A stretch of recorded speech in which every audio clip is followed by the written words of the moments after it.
You're watching Wisconsin Eye, an independent, nonprofit public affairs network, engaging the citizens of Wisconsin since 2007 through access to government proceedings and public policy events.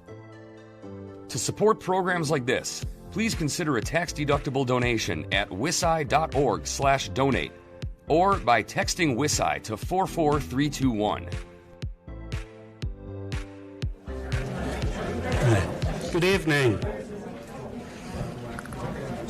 So, I'm Alex Tahk. I'm the director of the Tommy G. Thompson Center on Public Leadership.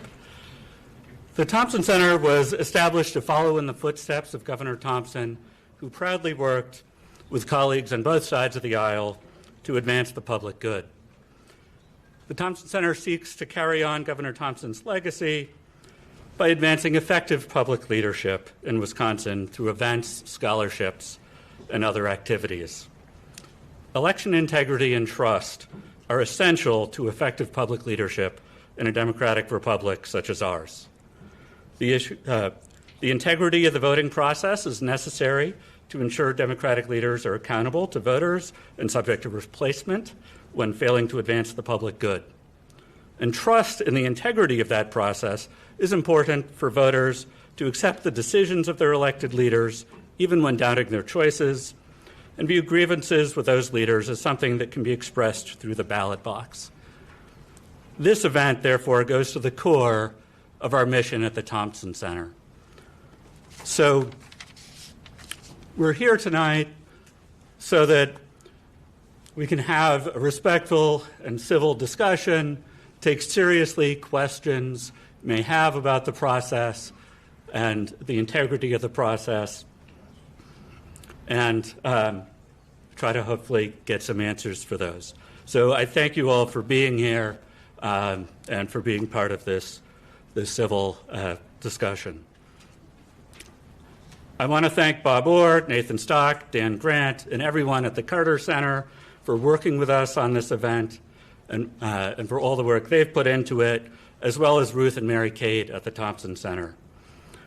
It's now my pleasure to introduce Bob Orr. Bobby Orr began his hockey career with the Boston Bruins in 1966. Justice Orr was elected as a justice to the Supreme Court of North Carolina beginning in 1995. He won several statewide races, serving on the court through 2004. He's also the former president of the North Carolina Institute for Constitutional Law. Since 2021, Orr has been working with the Carter Center as part of their efforts to increase trust in elections and promote nonviolent political engagement.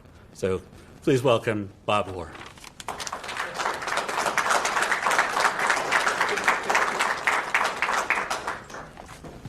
Thank you, Alex, and thanks everyone for being here. I will say in my 5 statewide judicial elections in North Carolina, I always ran well in New England transplant areas where all the Bobby Orr hockey fans were. So you take votes any way you can get them. So obviously we're a long way from the South, which you can probably guess is where I'm from. And I confess that this is the very first trip I've ever made to Wisconsin. But having grown up during the Vince Lombardi era, I made sure yesterday to visit Lambeau Field and the Packers Hall of Fame. Yeah, all right. In touring the exhibits, I was struck by these words of wisdom from Coach Lombardi and how they are so applicable to what we're here about tonight. Coach Lombardi said, individual commitment to a group effort, that is what makes a team work, a company work, a society work, a civilization work. To make democracy work requires making elections work. And to make elections work requires the same commitment as it does to win football games. We need to recognize the extraordinary commitment displayed election after election by your fellow citizens, professional staff, and volunteers to make sure Wisconsin has safe, secure, and trusted elections. Now let me take a moment to introduce the Carter Center, the co-host of tonight's event. The center was, of course, founded by former President Carter and the former First Lady back in 1982. For decades, the center has worked around the world to fight disease, strengthen democracy, and try to resolve armed conflicts. In the summer of 2020, the Carter Center began a new stream of U.S.-focused programming. The idea was to apply some of the tools and methodologies we've used to strengthen democracy and resolve conflicts abroad, but here at home instead. One aspect of that work has been an effort to recruit Americans in key states into bipartisan citizen networks to advocate for trust in elections and peaceful political discourse. I joined the Center's North Carolina team in 2021 to help convince fellow conservatives to participate in something we came to call the North Carolina Network for Fair, Safe, and Secure Elections. As part of that effort, last fall, the North Carolina Network and the Carter Center hosted a series of 15 town hall meetings, just like the one we're having tonight, all across our state, designed to share information about how elections work in North Carolina. We invited state and local election officials, judges and lawyers involved in election-related litigation from both political parties, and cybersecurity experts to explain how elections work, focusing on issues like how ballots are counted and the many safeguards against fraud that are built into the process. This was a proactive effort to get out in front of any misunderstandings, rumors, and misinformation that have helped to sow distrust in our election systems. We saw numerous instances of people who joined our events skeptical and walked out with confidence in the basics of the integrity of the system. We estimate that the events themselves and the media coverage of our key messages reached approximately 2 million people across the state of North Carolina. Earlier this year, we reached out to the Thompson Center to see if we could partner to organize some similar events here in Wisconsin.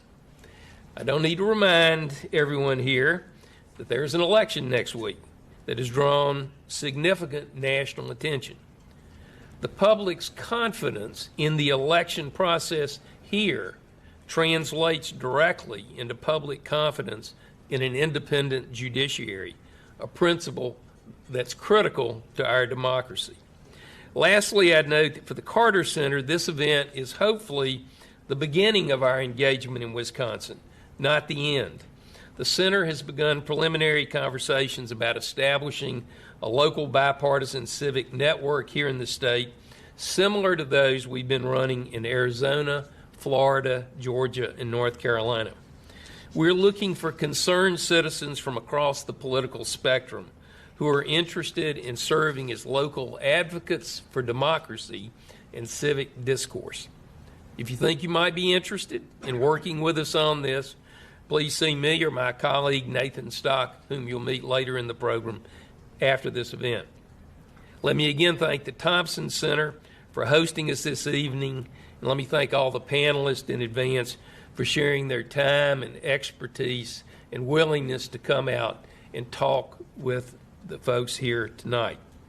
Now I'd like to turn it over to Molly Beck, who will moderate tonight's discussion.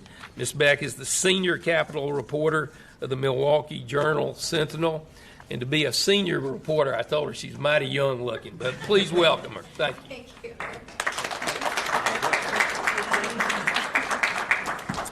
you. Good evening. Hi, everybody. I want to just welcome you to our program. We've brought our presenters together this evening to share facts about the electoral process in our state, and I just want a reminder that tonight's not about the politics or the campaign commercials you're seeing. It's not about that. It's about the elections. The principle of election by the people is the fundamental foundation upon which our government and our democracy are built. At the same time, that foundational concept of elections by the people has undergone enormous changes since the founding of our republic. Changes that have strengthened and expanded the franchise and provided greater security for the voting process. As we'll discuss tonight, a comprehensive set of security measures is in place to protect the right to vote and to ensure the accurate tabulation of those votes. Wisconsin also has specific legal procedures to allow challenges and complaints if any citizen feels that a violation of the law has taken place. Despite these measures, in Wisconsin and other states, the last few years have seen an upsurge in Americans expressing concern about the state of our democracy. Major candidates for office in 2016, 2020, and 2022 lost their elections and legal challenges over their losses, and yet refused to concede their loss was legitimate. Tonight's event is an opportunity to hear directly from some of our fellow Wisconsinites who make our elections happen. This will be a chance to learn about the complex process of registration, voting, and counting ballots, and to understand the guardrails in the system designed to prevent errors or fraud. Many people may take voting for granted, but as former President Dwight Eisenhower said, the future of this republic is in the hands of the American voter. Wisconsin's election officials from Madison to Manitowoc and from Appleton to Ashland work to ensure that our elections, so vital to American democracy, proceed fairly, safely, and securely. Tonight, we're going to hear how they work to make that happen. Our first panel, we are joined by Wisconsin Elections Commission Chairman Don Millis and Wisconsin Elections Commission Administrator Meagan Wolfe to discuss how elections are administered.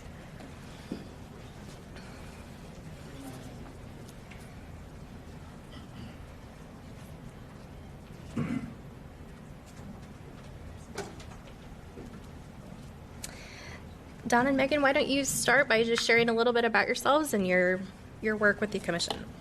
Oh, great. Let's see. All right. Well, good evening. All right. How's that? Okay. Well, good evening, everybody. Thank you so much for being here. Really appreciate this opportunity, and thanks to the Carter Center and to the Thompson Center for having us here and arranging these opportunities. My name is Meagan Wolfe. I'm the administrator of the Wisconsin Elections Commission, and I am the one that implements the commission's directives. So I have a unique position. In most states in the country, elections are administered by the Secretary of State. So this is an elected partisan official that's in a role where they're able to unilaterally make decisions. Here in the state of Wisconsin, that is not the model that we have. In the state of Wisconsin, we have a bipartisan commission that's appointed by the majority and minority leadership in the legislature, and then a nonpartisan Wisconsin Elections Commission staff, including myself.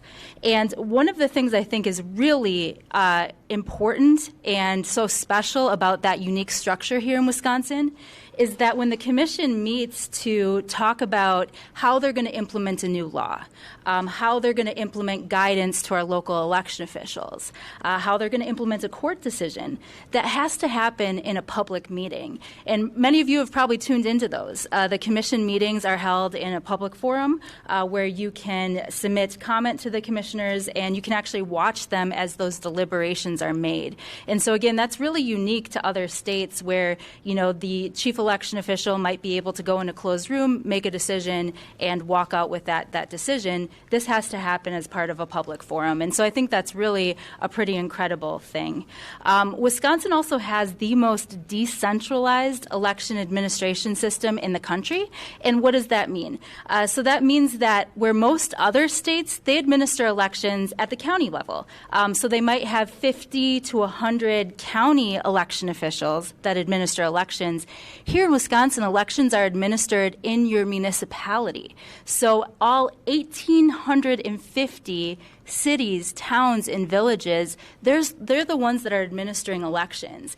And here's where that is just so crucially important, is that it means that every voter registration, every time somebody registers to vote, that has to go through your municipal clerk. And in Wisconsin, more than 1,200 of those municipalities are townships, so really small jurisdictions. And so it's your local clerk that is the custodian of your voter registration that's reviewing that information to make sure that it's accurate, that you've provided everything that's required by law, and that has to enter that information and keep those records. Absentee ballots, the same thing.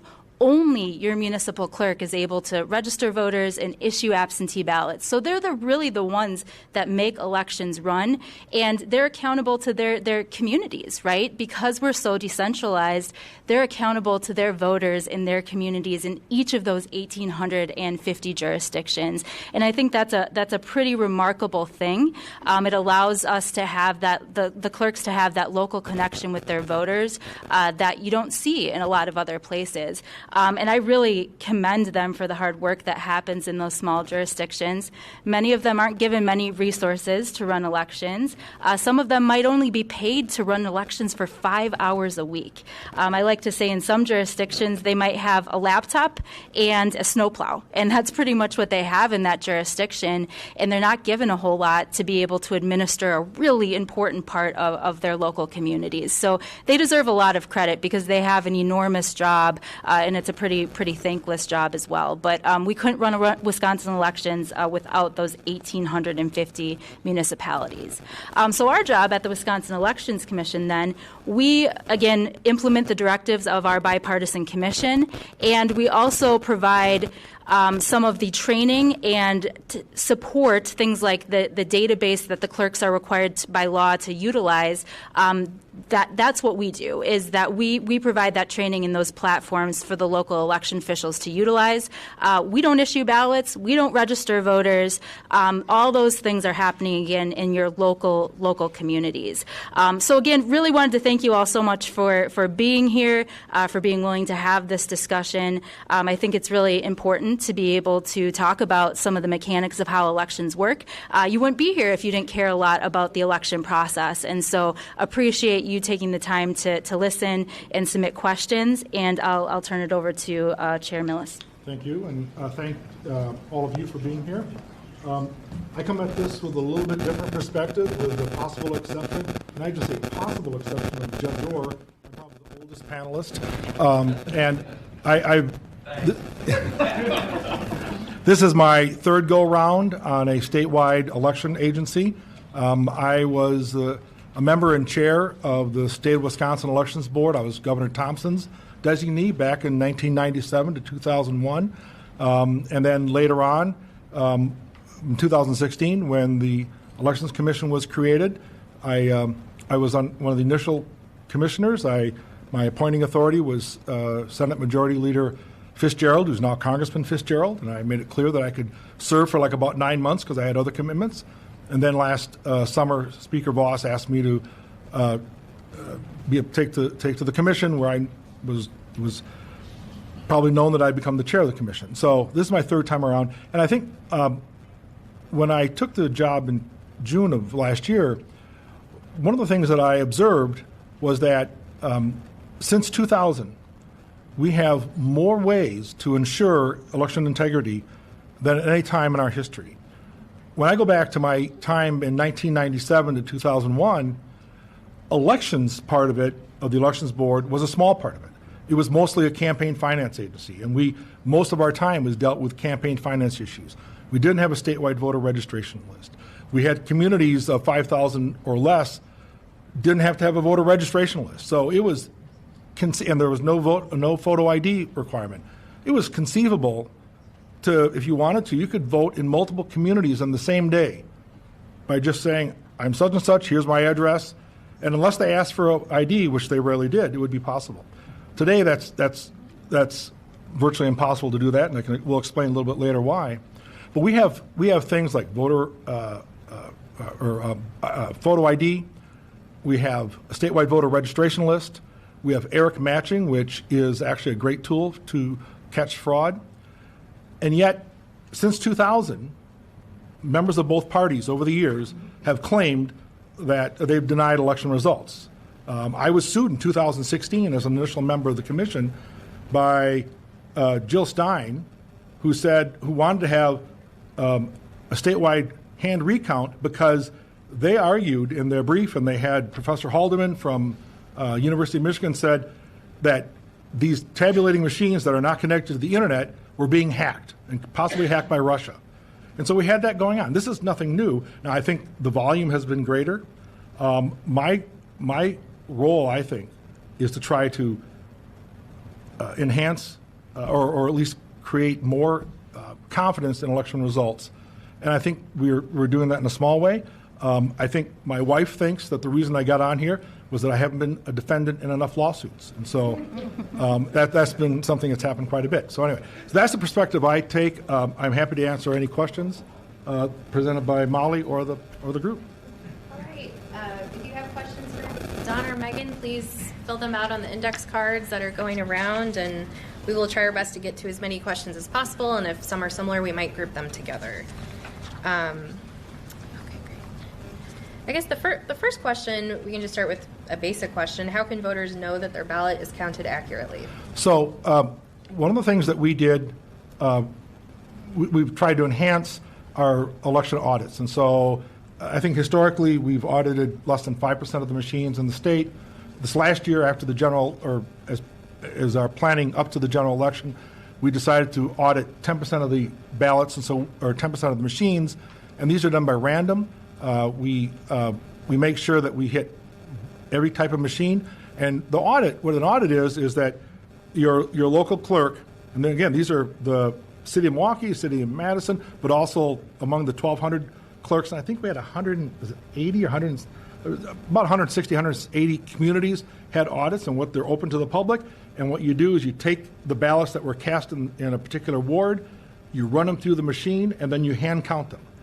And they did that, and I can't recall the exact numbers, but there was not a single error by a machine. There were a couple of errors where they detected where a voter had not filled out the oval or had an extraneous mark. We've had problems with folds that cut across where the voter area is. But that's one of the reasons how you can tell that their votes have been counted, because again, it's a random sampling, and again, there were no errors by the machines. And again, these are done by, if you think it's a conspiracy, it's a very large conspiracy involving hundreds and hundreds of local officials. Yeah, thanks, Chair Millis. I would just add a couple of things to that. You know, when a ballot is all the aspects of the voting process are public. And so you can observe in your polling place and watch as the ballots are being counted. During the absentee process, that's observable as well. But also the things that happen after the election. And I think those are really important, and things where you don't see as many people as observing as I think is probably warranted, and that is after the election as the ballots are canvassed. So in each of your communities, there's a canvass that happens at the municipal level, at the county level, and again at the state level, where all those artifacts of the election have to be double checked. So before a municipality can verify and say that, we know we got our election right, we know that the number of voter registrations and the number of ballots cast, that reconciles. We can explain that process. And only when that happens, and again, as part of a public process, then it goes to the county. And the county is doing that type of verification as well, again, as part of a public process. And then finally, the chairman of the commission or the chairwoman of the commission certifies the election at the state level. And so during that process as well, like Chair Millis described, there's also the post-election voting equipment audit that's happening, where there's the random selection of municipalities and the ballots are actually hand counted to ensure that the total is the same as was registered on the machine. And the random selection itself is public. Right. And so, there are opportunities in every single community, more so in Wisconsin than in any other state because of our decentralized structure, for you to be engaged in all those various aspects or to even be a poll worker. I think observer is a really important job, not just observers on election day, but all those other processes around the election. But being an election inspector, too, is also an incredibly important job. And we've seen in the last couple of years that the parties have been submitting a lot of lists for poll workers. And what that means is that the clerks actually have to choose from those party lists before they can choose poll workers that are unaffiliated. And so what we're seeing at a lot of our polling place is really a bipartisan representation of poll workers that are directly involved in administering the process to their communities. One question from the audience. If you catch fraud, what are the consequences? If you catch fraud, what are the consequences? So the commission actually when I came on the commission, I realized what little power it has, what the commission can do, and we do catch fraud. I mean, one of the things that we do is we use the resources of ERIC, and we will find, using matching, we can determine that there's probable cause that someone has voted in more than one state. And in my short time on the commission, we've referred, probably a dozen or 2 dozen of these instances to the district attorney. And that's what we do. We refer it to the district attorney. And I'll make a statement on that. I am a little frustrated because I have gone back since I've been on the commission and looked at our past referrals, and there have been relatively few prosecutions, actually relatively little feedback. I don't have a way of checking other than looking on CCAP and seeing that we referred someone, the statute of limitations is run, and there's been no prosecution. One of the things actually I did happen today was at the request of Senator Strobel, who's the new head of the Elections Committee in the Senate, sent a proposal to require district attorneys to report to the Elections Commission on what they've done with these referrals. Now, these referrals are confidential. By law, we're not allowed to identify the names of the people we've referred to the district attorneys, and so I can tell you what the numbers are, but I can't tell you the individual names. And so that's what happens. I think we need to step our game up and do a little bit better job. It's possible that we're referring people who are innocent, and we should find that out. We've gotten very little feedback. There have been a handful of prosecutions, but not enough. Speaking of Eric, I'm wondering that there's a question directed to Meagan, and I'm wondering if, just to add my question to it, if you could explain what ERIC is and for people that might not know, and also the question is, who does ERIC give our personal and private information to, and if they do? Thanks for that question. Much appreciated. So ERIC is the Electronic Registration Information Center, and it's a consortium of states. So it's a consortium of states that are using data to be able to ensure that our rolls are as accurate as they can be. So there's a couple of different aspects of ERIC. One is that they're able to give us information about things like if somebody has moved out of state. So this is not information that we'd have otherwise, right? We wouldn't know if somebody moved out of state. And so by being members of ERIC, when somebody registers to vote in another state, we get that information. And the local clerks are able to act upon that information to deactivate the record. Again, the local clerks, they're the ones that by law, and this has actually been solidified as part of some of the court decisions, the local clerks are the ones that have the statutory authority to make that change. And so by being members of ERIC, they have access to that information.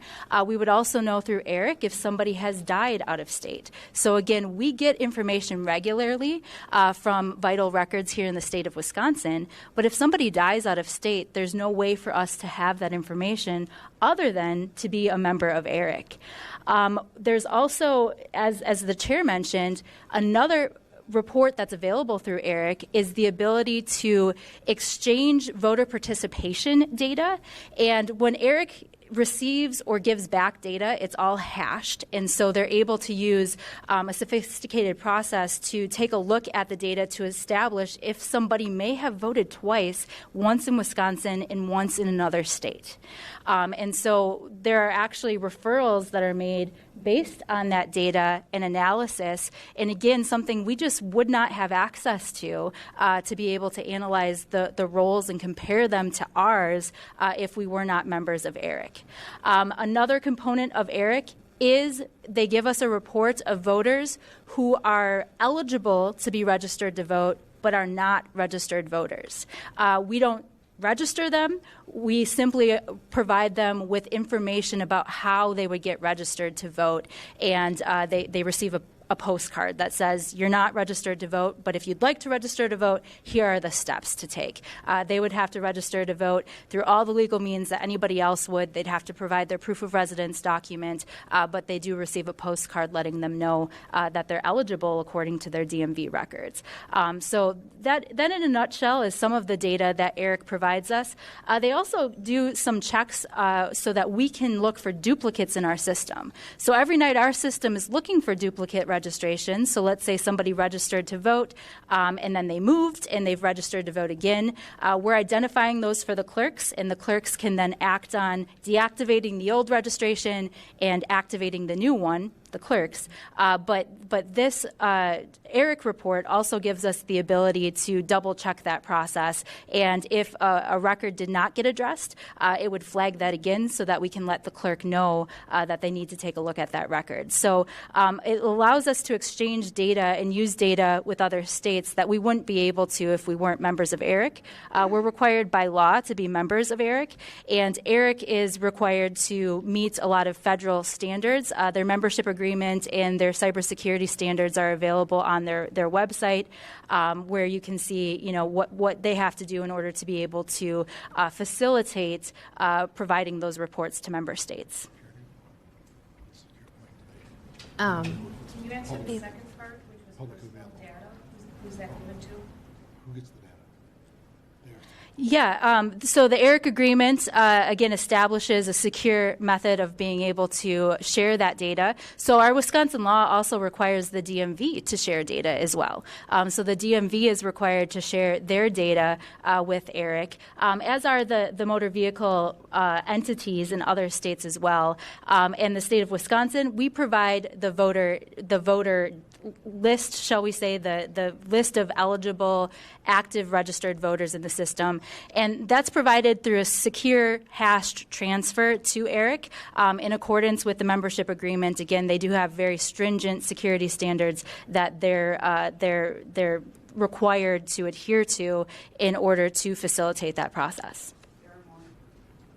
Are there more than just you? Other records other than DMV? Is there more sources of those? What kind of personal data is available? I think.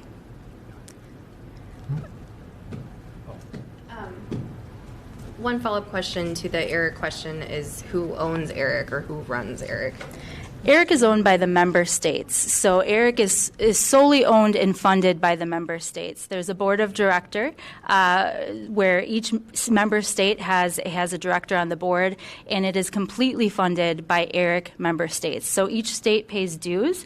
Again, the state of Wisconsin is required by law to be a member of ERIC, and we pay dues to ERIC. It is. The Wisconsin state statute does. Mandates that was the commission be a member of ERIC.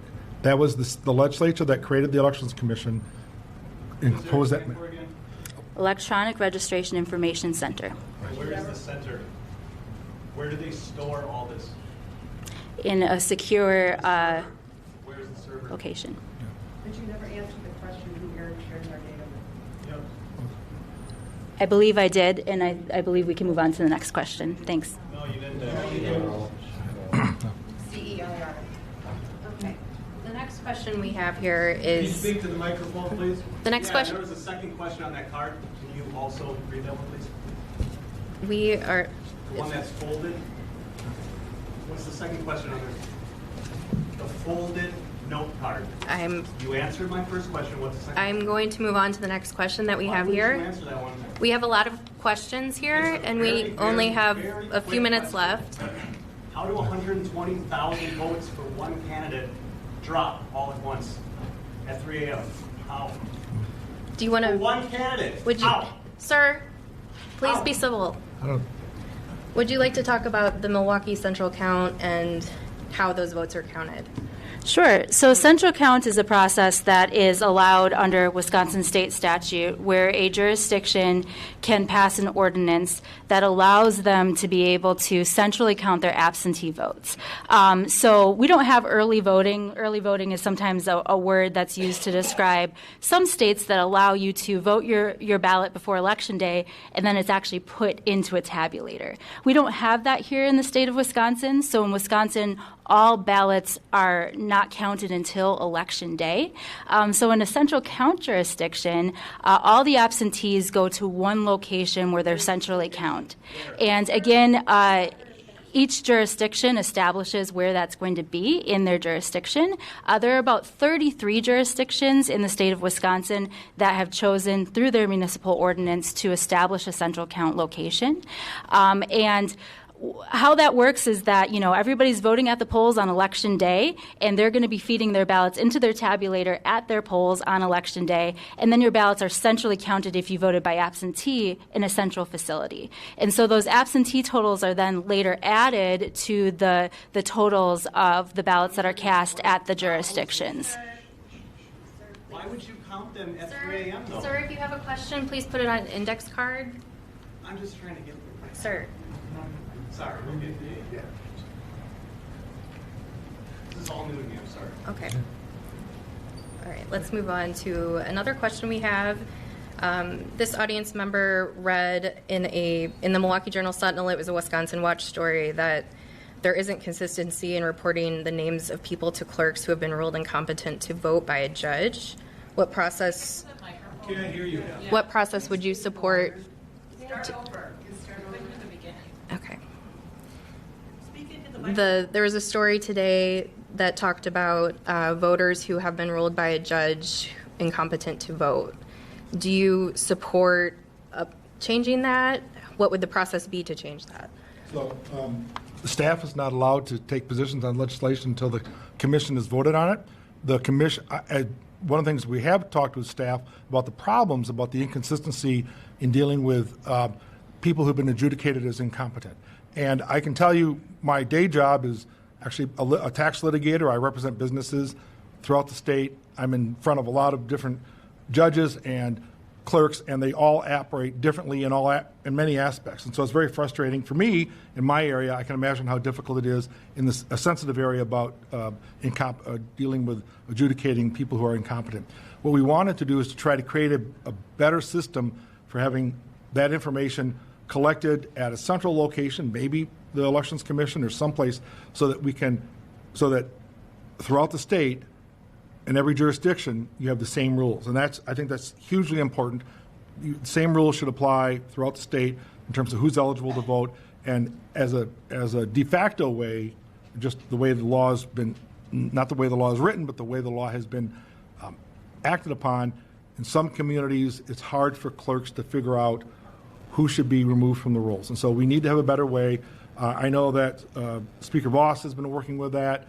There's some mechanics that are involved because you're dealing with something that's a confidential litigation at one end. I years ago been involved in litigating competency matters. Those are closed sessions. And so the idea is to try to figure that out. We don't have a great answer. I'm confident that this session will have a bill that will address that so there's uniformity for dealing with people who have been adjudicated as incompetent. Yeah, and I think, that's exactly right. I think a legislative change is really necessary here.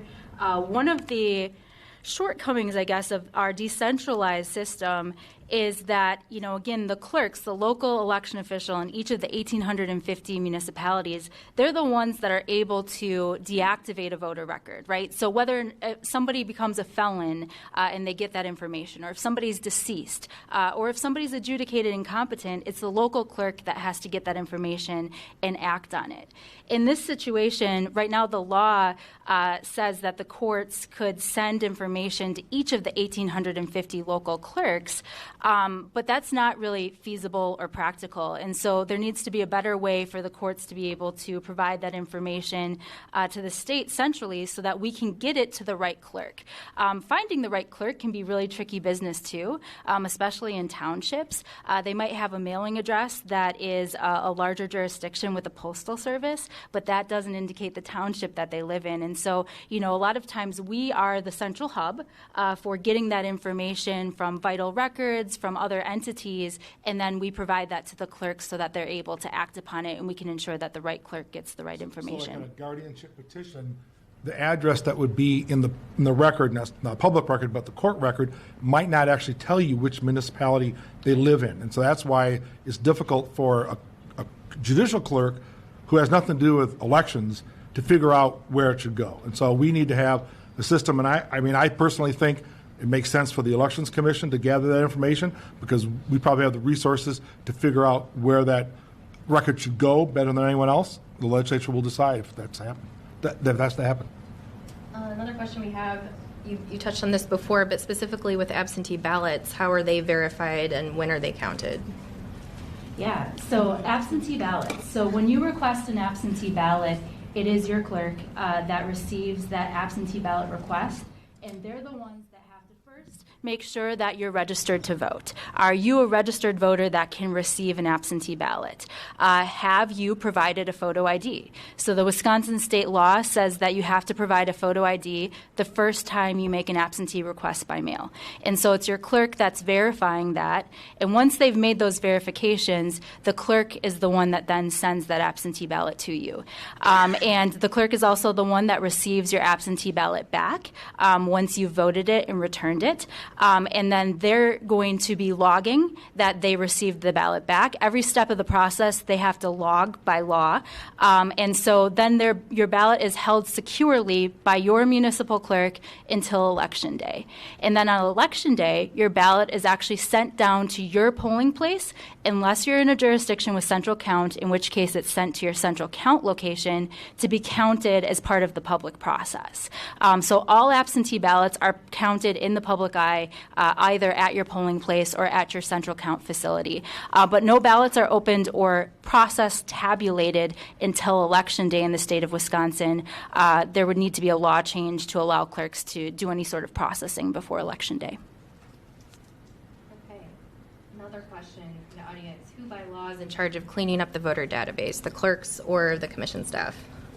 So by and large, the law says that the local election official is the one that is charged with doing that. So that's the case when it comes to voters who are deceased, voters who have moved, voters who are adjudicated incompetent or who have been sentenced to a felony sentence. The local election official is the one that deactivates those voter records. And, you know, again, in the Zignego decision, it was affirmed that the commission does not have that authority, that only the local election official has that authority to make those changes.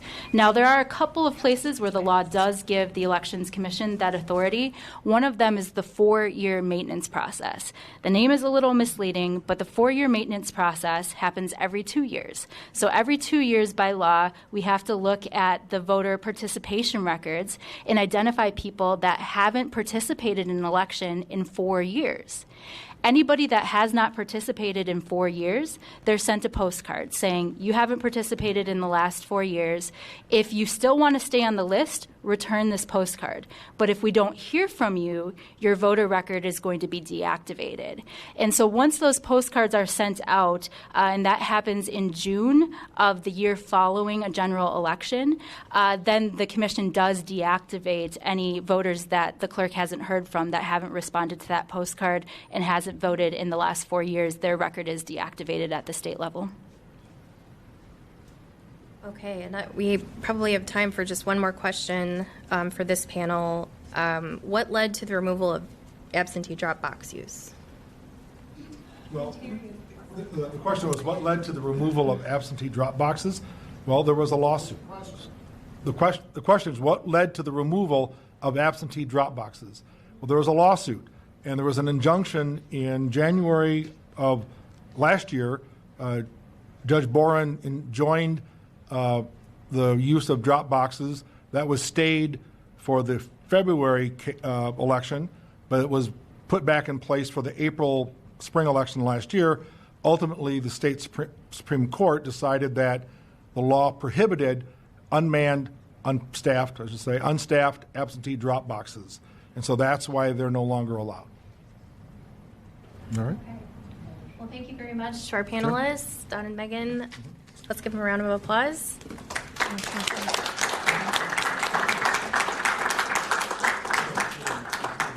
Let me just interject. There were probably 100 questions that got asked.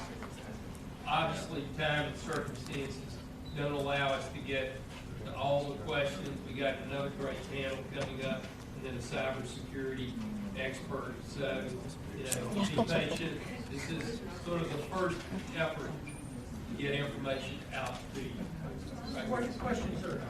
Could we have like a real town hall after this where all of our questions are answered since we're all here? Because having someone select our questions instead of asking them all he's unfulfilling, he can show up here. We understand we're just trying in a short amount of time, yet get many questions processed, and so, be patient. I'm sure there will be more of these. Like I said, we get 15 in North Carolina. This is the second one we've done in Wisconsin. So, we understand everybody's doing their best, trying to work with the community. Okay, up next we're going to be talking about election law and politics with two experts from University of Wisconsin-Madison. Our first panelist is Robert Yablon, who's an associate professor of law at UW-Madison. He's also the faculty co-director of the State Democracy Research Initiative, which conducts academic research on state-level democracy, government institutions, and public law across the nation. Professor Yablon holds a bachelor's degree in economics and political science from the University of Wisconsin-Madison, a master's degree in social policy from the University of Oxford, where he was a Rhodes Scholar, and lastly, a law degree from Yale University. Who are you talking about, the guy on the left or the right? I'm sorry, it's very hard to hear you. Robbie Yablon is on the right. Your mic is not working. Yeah, it's just super quiet. Let's see if I can hold it. Is this better? Yeah. Okay. Good job. Okay. Joining Rob is Barry Burden. He's a professor of political science at UW-Madison. He is the Lyons Family Chair in Electoral Politics and also the director of the Elections Research Center, which analyzes national and state elections to further understanding of factors that influence voter decision-making and election outcomes. Professor Burden holds a bachelor's degree from Wittenberg University and a PhD from Ohio State University. Before working at UW-Madison, Burden was an associate professor at Harvard. Again, please write down any questions you have for these panelists. And we will start with the courts. What role do courts play in keeping our election process safe and secure?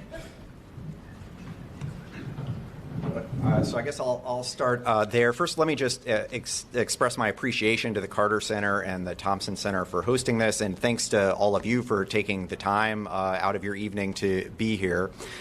So, what role do courts play in our system? Well, they play a very important one. And courts, as you probably know, are the ultimate expositors of law. They determine the meaning of our regulations, our statutes, the Constitution. They determine whether regulations and statutes are ultimately consistent with the Constitution. And so they can decide whether a regulation or a law is valid or not.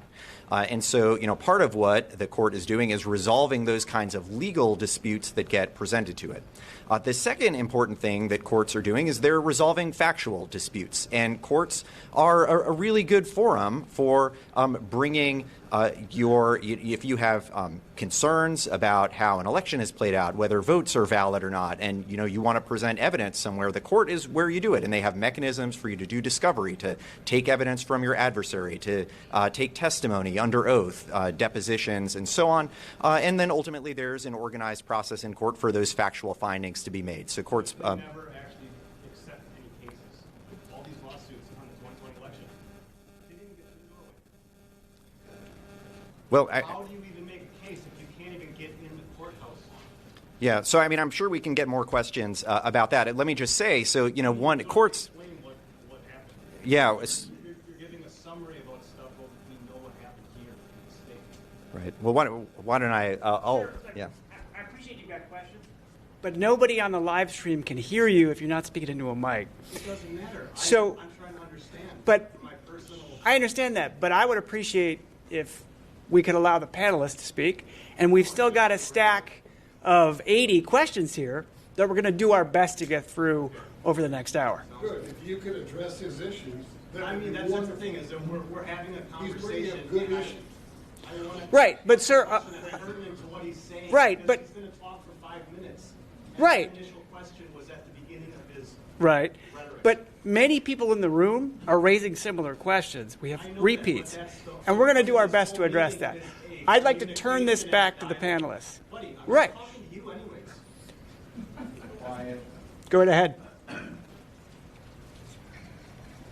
Go ahead. Reading your script, please. I think I answered my. I don't know if Barry, you wanted to add anything. Yeah, maybe one thing to add is that around elections, you probably hear about courts in two different ways. One is that sometimes courts intervene in kind of emergency situations to resolve matters that have come up, often on Election Day. Something like a bomb threat at a polling place might cause a court to keep the polling place open later in the evening to make up for the disruption. Or when COVID hit the state in March and April of 2020, there was a court order to extend the deadline for returning absentee ballots by 6 days to account for that disruption. So those kind of last-minute interventions, but also the longer-term trials you hear about that resolve matters where there are really disputes about what the law says, say about drop boxes, which we just heard about, or the ID law provisions or other kinds of things. So there are courts intervening at all different kinds of times. I understand that's frustrating for the public sometimes to keep track of, and for election officials who are trying to follow the law, it's constantly changing. But those are really important roles for the judiciary in the election process. Do you think the mechanics of voting and vote counting is overly political in Wisconsin? I do. I think our goal ought to be to make elections boring again. They were once really mundane administrative processes that not many people paid attention to. There was not a lot of litigation. There also weren't a lot of regulations, to Dawn's point, and a lot of this has moved in a helpful direction, but the process has become extremely politicized in the last 20 years. I think one concern is that elections themselves have become issues in campaigns rather than campaigns being solely about public policy issues or candidates' credentials or their experience. So it'd be helpful to get past those kinds of things. Maybe give a couple of examples here of ways in which I think the politics have become more severe. The threats that election officials in Wisconsin and other states have been experiencing are extremely troubling from the point of view of trying to keep high-quality local officials, especially our 1,850 municipal clerks, in those positions when they are often undercompensated, don't have adequate resources, and are trying to do good jobs for their often very small communities. But we have seen that both poll workers and election officials have been experiencing more harassment and more difficulty in doing their jobs. So I have a number of concerns about the politicization, but hopefully events like this will help us move past some of that. We have some questions about central count in Milwaukee and the central count process. One question is, can central count be eliminated? And I'm wondering if you could talk about how that would happen and whether there are any proposals afoot right now to do that. I mean, that's not something that I have looked at specifically. It seems like there would be two ways that it could happen. One is the city of Milwaukee could change its own law to decide to redo the way that they're counting. And then the second is at the state level, I suppose that there could be a state statute that changes that process. I'm not aware of anything specific happening along those lines, although there may well be. Yeah, it's allowed by state law, so the law would need to change to prevent those 33 or so communities from doing central count. How does the state interact with the federal government around elections? Lots of ways, maybe in ways that we're not all aware of. The U.S. Constitution does give states a lot of latitude to administer elections in the ways they see fit. So there are a lot of variations across states in the way elections operate. Drop boxes in some states, not in others. ID requirements in some states, not in others. But the federal government does have some laws in place that bear on Wisconsin elections. The Voting Rights Act of 1965 protects the voting rights of minority voters primarily. The Help America Vote Act, I think was mentioned earlier, was passed after the 2000 election.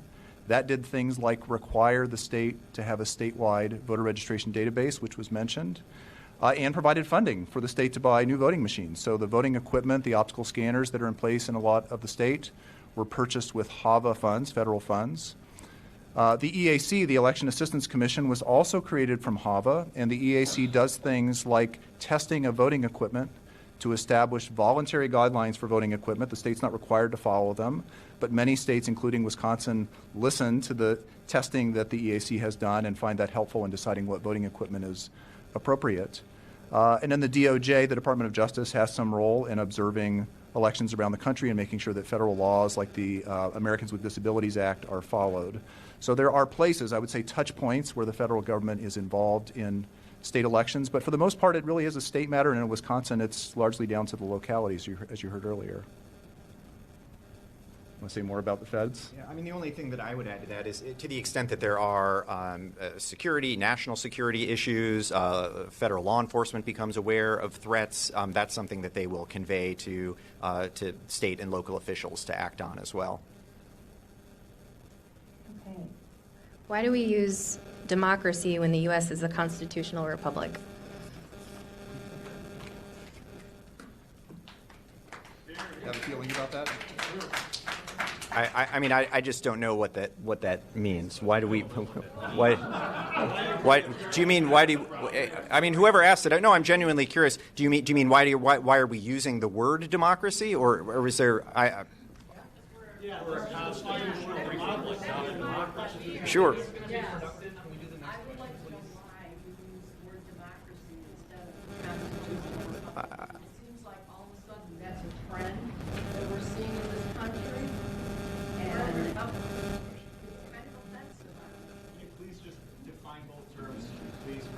Yeah, I think a lot of people would view those terms as synonymous. I tend to treat them that way. And then define constitutional republic.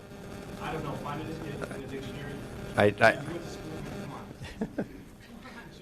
Molly, why don't you go ahead? Okay. The next question, there's a question about small communities that run their own elections, but also wondering if you could speak about larger communities like Madison, Milwaukee, and Green Bay, and whether the accountability for local officials there is the same as it is in smaller communities. I'm not sure what the questioner means by that. There are real variations in what the election infrastructure looks like from bigger cities to smaller towns and villages around the state. In larger cities like Madison, Green Bay, Eau Claire, you do typically have more full-time staff who are devoted to elections, may spend most or all of their time thinking about elections throughout the year. But in smaller towns and villages, the clerk has other responsibilities, including issuing dog licenses and taking minutes for the village board. And elections are just one of the duties that may roll around from time to time. Some of our clerks are appointed by village or town boards or hired by city councils. Others are elected. So it's about a 60-40 split, I think, across the state in terms of appointed versus elected. I'm not sure I have an opinion about which one of those is best, but they do provide different kinds of accountability. And for the elected clerks, they'd be accountable directly to voters and could be voted out of office. For hired or appointed clerks, they'd be accountable to a village or town board, which itself would be elected. So those are different versions of accountability to the public. I think your local clerk, you'll find, is very receptive. If you have questions about the election process, you want to watch the testing of voting machines that happens both before and after Election Day, you'd like to be a poll worker, like to be an observer. As Meagan was saying earlier, it's a quite open process and I think pretty welcoming, more so than other states where I've heard it can be difficult to be an observer or to see that process. In Wisconsin, the local nature of things, I think, provides that kind of accountability and transparency. When there is any doubt about proper ballots, voters, or procedures, there are legal remedies. Can you tell us some of the challenges you have seen and how they worked out? Some of the legal challenges that have actually been brought. Well, so first of all, I would mention before cases go to court, there is a mechanism in Wisconsin for voters to bring complaints directly to the Elections Commission. And then if they're not satisfied with how the Elections Commission handles that, then they can go to court. The volume of litigation in Wisconsin in recent years has been quite high. There were something like 15 or 20 cases that were filed just in 2022. Many of those cases took issue with guidance that the Elections Commission instituted, and the claims were essentially asking whether that guidance was consistent with Wisconsin statutes. And so, that's essentially what the Dropbox case was about. There was a question of whether local clerks were authorized by Wisconsin law to have Dropboxes. And similar questions have been raised about questions like curing absentee ballots, what it means for you to have a full address that a witness provides on those absentee ballots. So many questions along those lines have been litigated and remain currently under litigation. I'll just say also, in addition to going to court, another opportunity for candidates is to ask for a recount when the vote is close. And we have done plenty of recounts in Wisconsin in recent years. We did a full... We did a The state did a full recount of all the ballots in 2011 following that Supreme Court race. The state did a full recount of all the state ballots following the presidential election in 2016, and did a recount in both Dane and Milwaukee County after the 2020 election.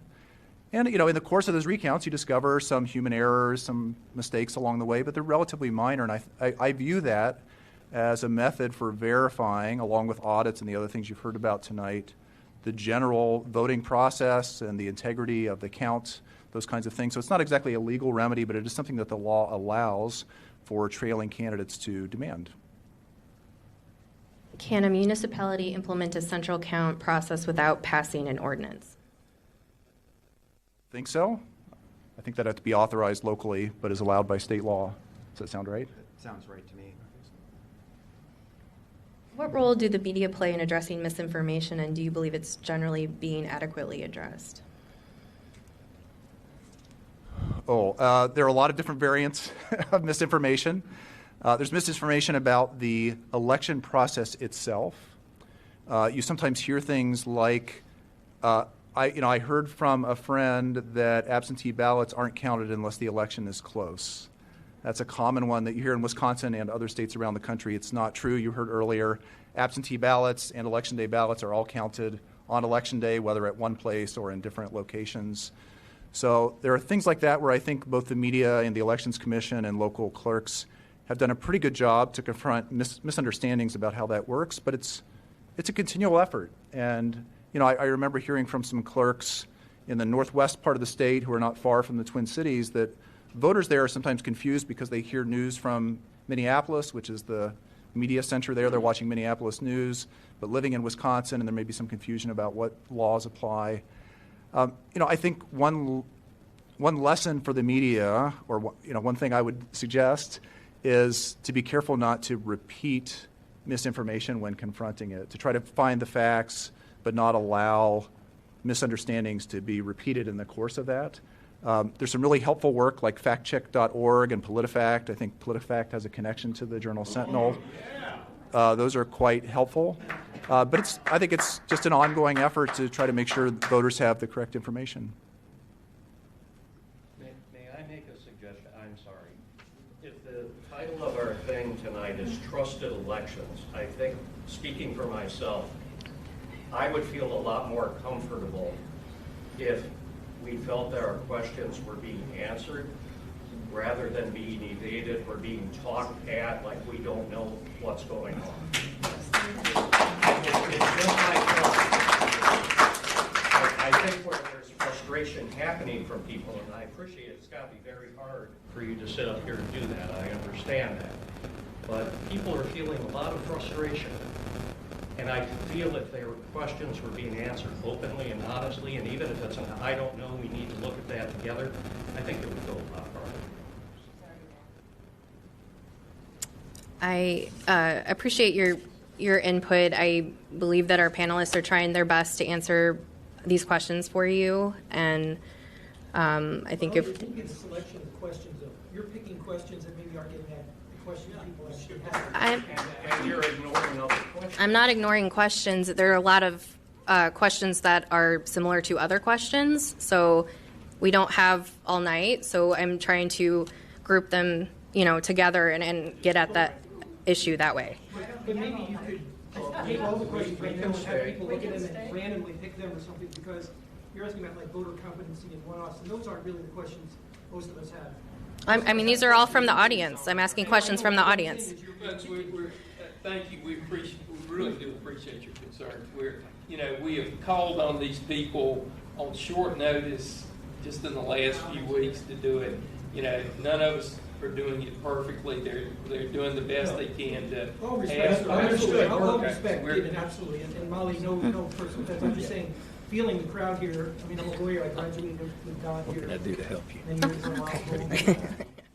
Maybe if you open up the questions more randomly or something, we get more satisfaction in this town hall. I'm reading the questions as they come. I'm not. That's what I've been doing. That's exactly what I've been doing. So, one question wants to know about the future possibility of switching from an in-person absentee process, and whether that has that ever been talked about in recent. Switching from an in-person absentee? Yeah. Mm-hmm. I guess I'm not quite sure I understand the question. So as Meagan Wolfe mentioned earlier, we don't have true early voting in Wisconsin. We have in-person absentee voting. Absentee ballots get left with the clerk's office through their staff, held until Election Day and then counted on Election Day. There have at times been proposals, either from election staff or from state legislators, to adopt true early voting where ballots would be tabulated at that point at the early voting location. That happens in a lot of states. We're not there. There have been proposals to tabulate absentee ballots on the day before the election or sometime before Election Day. I don't know that there have been many proposals to do away with absentee voting. We've had no excuse absentee voting for about 23 years in Wisconsin. And the in-person part of that has become more popular and I think expanded in a lot of parts of the state. It's also been litigated, and there have been different changes made to the hours and days on which that kind of thing can happen. I think it's something we should be thinking about, whether the process we have is the right one, especially as more people have come to use absentee ballots. And there's real pressure on clerks to try to process both, on Election Day, I don't know if you appreciate this, clerks are running a couple of different elections. They are serving voters who are coming in on that day into polling places. They're also processing all the absentee ballots that have been submitted to that point. And they have volunteer poll workers operating all of that simultaneously, plus anything else that may come up during Election Day.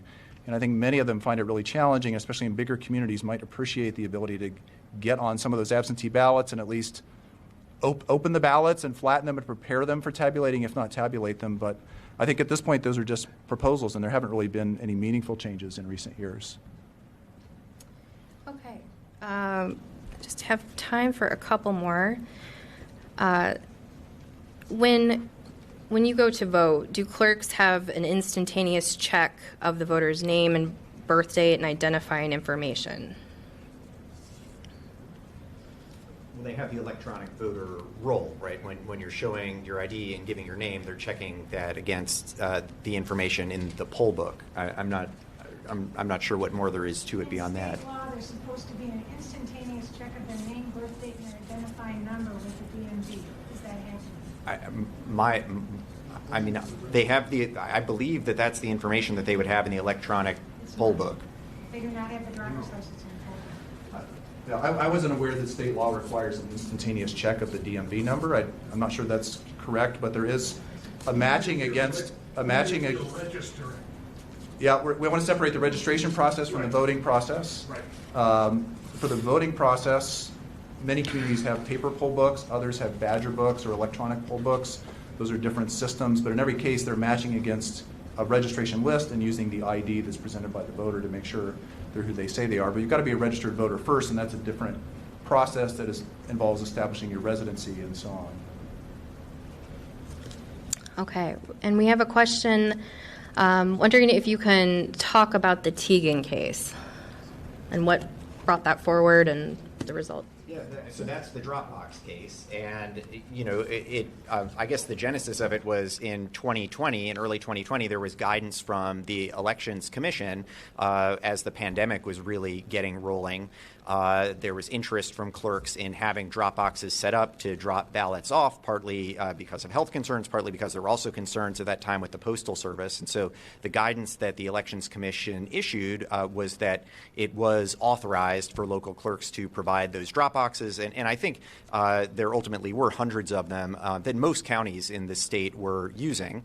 And then litigation came about after, this was now after the 2020 election. The Teagan case ultimately worked its way up to the Wisconsin Supreme Court and was decided in last summer, the summer of 2022.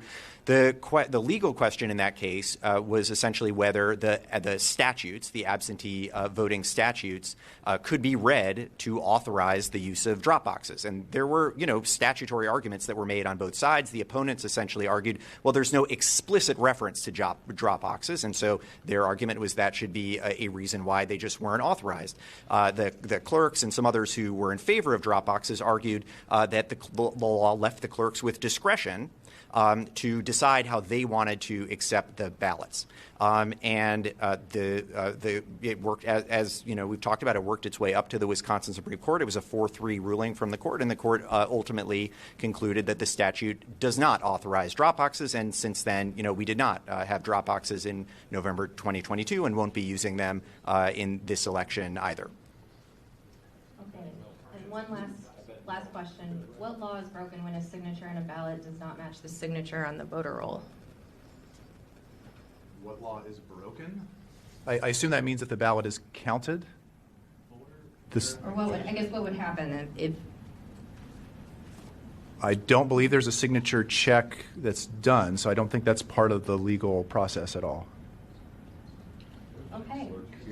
Well, thank you both for answering our questions. Please give Rob and Barry a round of applause.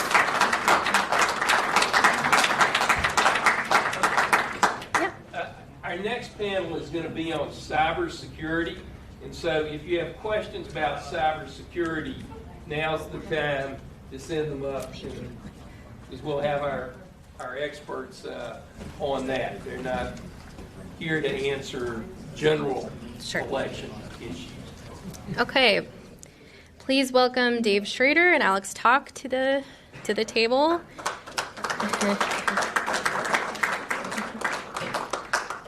Dave is a cyber expert and serves as research director of the Wisconsin Security Research Consortium and Wisconsin Information Security Center. He also served as an Army cyber warfare officer in the Wisconsin Army National Guard and previously served as an information warfare officer, cryptologic warfare officer, and space cadre in the U.S. Navy. Alex Tahk is an associate professor in the Department of Political Science at UW-Madison. He is also the director of the Tommy G. Thompson Center on Public Leadership. Tahk holds a bachelor's degree in political science and mathematics from the Massachusetts Institute of Technology. He received his master's in statistics as well as his PhD in political science from Stanford University. Once again, if you have any questions about cybersecurity specifically, please put those on some cards and send them my way. One question, we could start with hacking. Is it possible to hack Wisconsin's election systems? So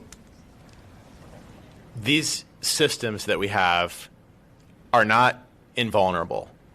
Everything that is that involves a computer system, that involves software, that involves networks, is vulnerable to attack, is vulnerable to hacking.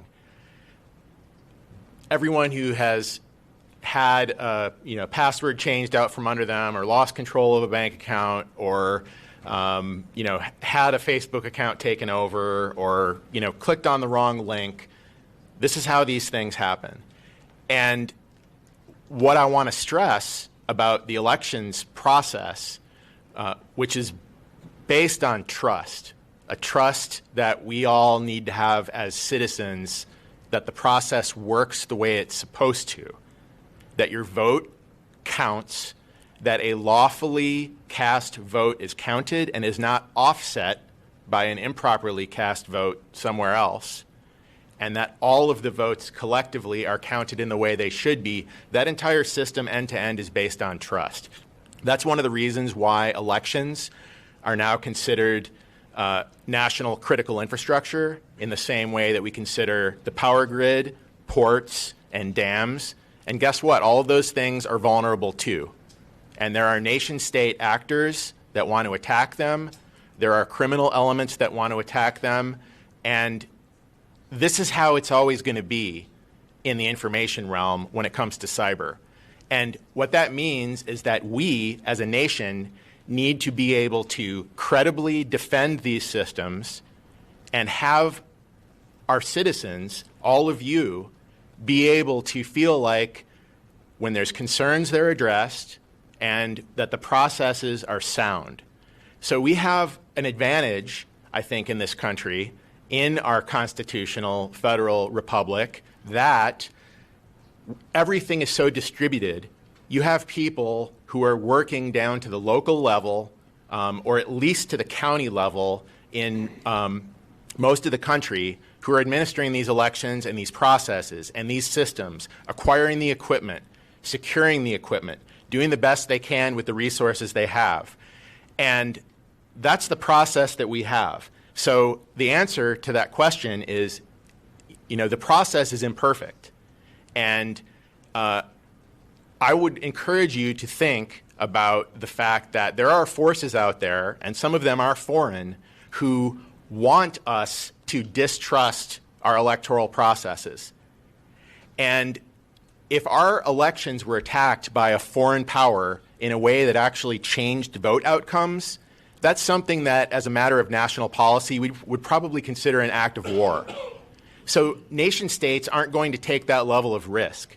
What they are going to do is operate in the information realm, on social media, in the places that we also live, on TikTok, on Facebook, Instagram, Telegram, you name it, and encourage us by weaving narratives to believe that the election systems can't be trusted, that the process is broken, and that it's something that's unrecoverable.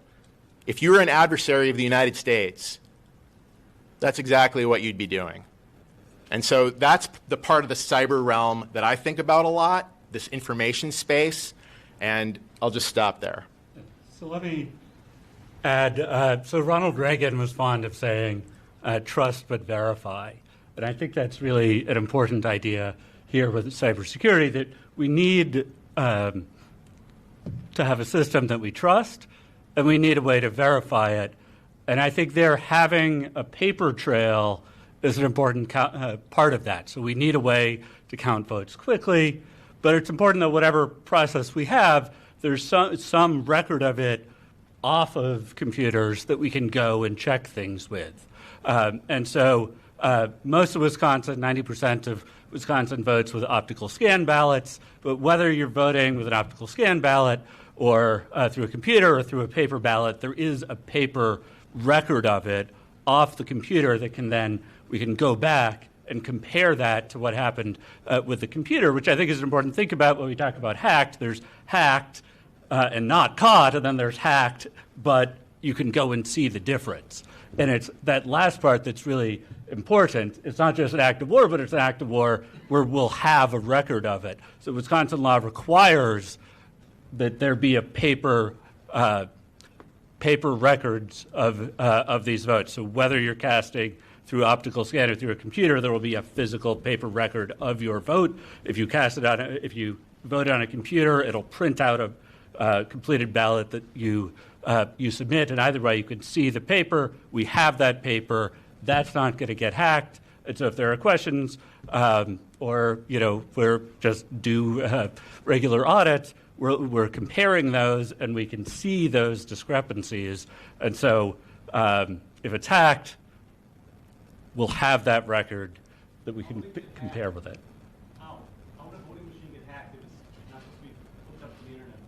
It's very difficult. It's difficult, but there are processes that disseminate the results of an election that are obviously connected to the internet. Now, what if you have a system that isn't part of the tabulation process, but is distributing, is disseminating counts and results, whether unofficial or official, or even media outlets that are online, or verified accounts on social media that are disseminating vote counts in key precincts. These things are all vulnerable, and it doesn't take much. I think you can all imagine if you saw something that alleged some type of impropriety, or numbers change, or appear to change, or actually change, that's going to cast doubt over the whole process. And one thing that I hear, as someone in the cyber realm, when it comes to things like elections, which is one of the most sacred processes that we have as a republic, one of the most important rights that we have that we can exercise, among many, is what if we just went back to all paper ballots, and voting in. So and in-person voting on election day with paper ballots. Now, however difficult that would be to implement, I don't think that it's realistic with the amount of people and processes that we have in this country that we would go back to a system like that. But let's just say we did. There's not one. Well, so let's say we did. Let's say we did. Absolutely. Let's say it's a federal holiday. Let's say that all of the things we talk about when we talk about voting on paper are implemented and happen. There is not one of us in this room that is going to be able to have eyes on that whole process and the whole count from end to end. There is no system or process because you're not. What I mean by that is that you personally won't be able to witness the vote count in every jurisdiction with your own eyes. Well, people will count the votes. Human beings will indeed count the votes. But I'm saying absolutely. And that's essentially what happens now with voting systems. Well, what I'm saying is the system is based on trust because of the processes that are in place. Well, allow me to answer. The situation that we're in right now is one of fundamental distrust of the system. And all of these questions about whether something can be hacked, I think, are missing the point. Let's just say we're operating with a complete paper voting system. And when I say humans are going to be counting those votes, there's going to be errors, there's going to be mistakes, there's going to be recounts, there's going to be close elections. But if you distrust that particular city or county or people involved in the process. Of course you would distrust it when it's false. Well, so I think that's my point. If you, as an external observer, don't believe the results, and that's what we're working to try to restore. By using it, continuing to use it. Well, hey, a lot of these things that are involved here are either required by law, allowed by law, or in some cases, other things are prevented by law. And so if there are things that we want to change, we need to be talking to our legislatures to change them. A follow-up question. Have there been election systems in Wisconsin that have been hacked, to your knowledge? Not that we know of. Because they threw out all the cases. The Supreme Court wouldn't even look at it. Who oversees the person that programs the machines? I'm not a web developer. When I put my thing in the machine and it gets scanned, how do I know, because I'm not a programmer, how do I know that when that goes in, it's reading the correct thing? So the question was, who oversees the process of implementing voting machines, the code on the voting machines, the programming on the voting machines? In the machine that they right. put on the USB drive and then transmit it to the county. So there's federal guidelines that are in play for the review and audit of all of these systems and steps of the process. So do you know who oversees the programming on these machines? Personally, no. Clerks do not do it. They get the voting machines from somewhere. They receive updates a couple of times a year to update the ballots and that sort of thing. So the Elections Assistance Commission is a federal agency that was implemented as part of the Help America Vote Act that is intended to help administer these systems and processes, which include electronic voting machines and systems and the software that's installed upon them, and the processes via which they're certified. These are all electronic systems, and the processes are ultimately mediated by humans. They're not perfect. The problem that you have with the systems we're using with Dominion, it's all proprietary technology and is not available to be looked at by the public. So why don't we, as people, demand our legislators actually use open source coding so it can be verified? I personally am a big fan of open source software. But a lot of times when you have commercial entities involved, they have their own interests. And let me add two things. I share the preference for open source software. There is a trade-off there that it also makes it easier to hack in some ways because you have access to the code. But that's not an unreasonable thing to think about doing, it doesn't change that there's still going to be a paper ballot there. Even after it's counted by the machine, there's going to be a paper ballot. We do audits. We compare the paper ballots to what the machines are producing. Those things are not going to be changed by the machine regardless. I think the importance of a paper audit trail cannot be overstated. That needs to be there as a part of this process. The actual mechanics of how and when audits and recounts happen, again, are the subject of the law in many jurisdictions, and that's or in every jurisdiction really. These things are rooted in law. So if we want to have different rules about when and why recounts happen or when and why audits happen, again, that is something that the legislature needs to be consulted on and implement. Okay. On that note, that's the end of this panel. Thank you so much to our panelists and the panelists tonight, and thank you for the audience questions. We really appreciate your questions.